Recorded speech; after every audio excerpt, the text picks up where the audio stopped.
Hello po and welcome po sa aking vlog. By the way, ako nga po pala si Christian RJ ko. Ako po ay kabilang sa Persons with Disability o mas kilala sa tawag na PWD. Ako po ay visually impaired pero hindi po ito naging hadlang upang tuparin ko po ang aking pangarap sa larangan ng musika. Sana po ay masamahan niyo po ako at masuportahan sa aking musical journey sa pamamagitan po ng pag-subscribe, like, and share ng aking pong mga videos. Maraming salamat po and stay positive in life.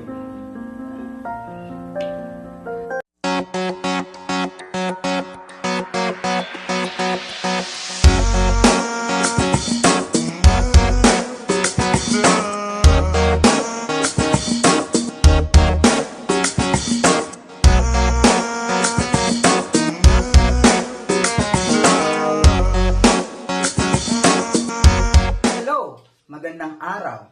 So, tulad nga po ng sabi ko sa inyo, doon sa aking previous video, ay i-explorein ko po yung book o yung concept na natutunan ko po sa aking professor sa flute.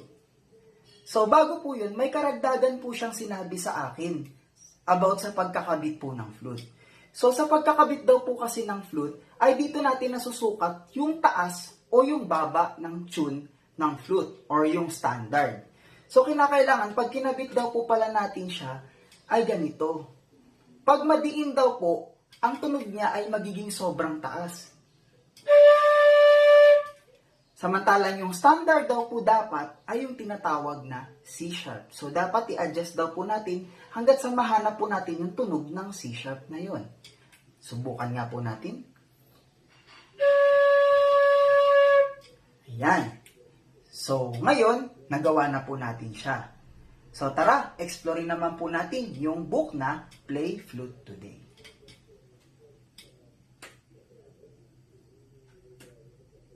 Welcome to Play Flute Today. If you haven't read the section called The Basics on pages 4 through 7 of your book, please do so before continuing with this CD. If you have read the basics, then you've already made a sound with your head joint, put your flute together, and learned a few basics about reading music. As you work through the book, it will sometimes help to stop the CD in order to practice new notes or to focus on a new concept. So, dapat daw po, bago natin i-play yung flute, kailangan ma-stop natin minsan yung CD para, tawag dito, ma-practice po natin yung ating new note o yung bagong concept na ating natututunan. So, sige, tuloy po natin. You may want to repeat certain tracks until you're comfortable to move on. Also, you can turn down the volume of the melody track by adjusting the balance knob on your CD player, so you can play with just the accompaniment. So let's begin. Your first note is called F, and it's written So yung ating first note daw po ay F. On the 5th line of the staff. As you play along with the recording, try to keep 3 things in mind. First, before you blow, place the tip of your tongue behind your top front teeth. Then begin the tone with a light movement of your tongue, So that like nakapatol daw po whispering. dito. Second, don't forget to count to yourself or tap your foot in time with the beat. So kailangan yung bilang daw po or pwedeng itap natin siya sa ating mga paa like ganito. Sige, proceed po tayo.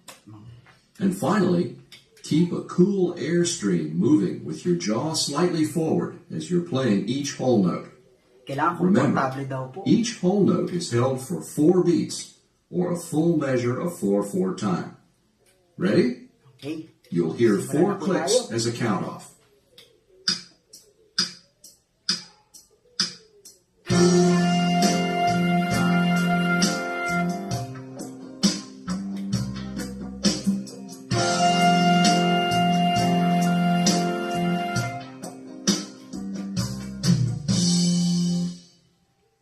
Ayan.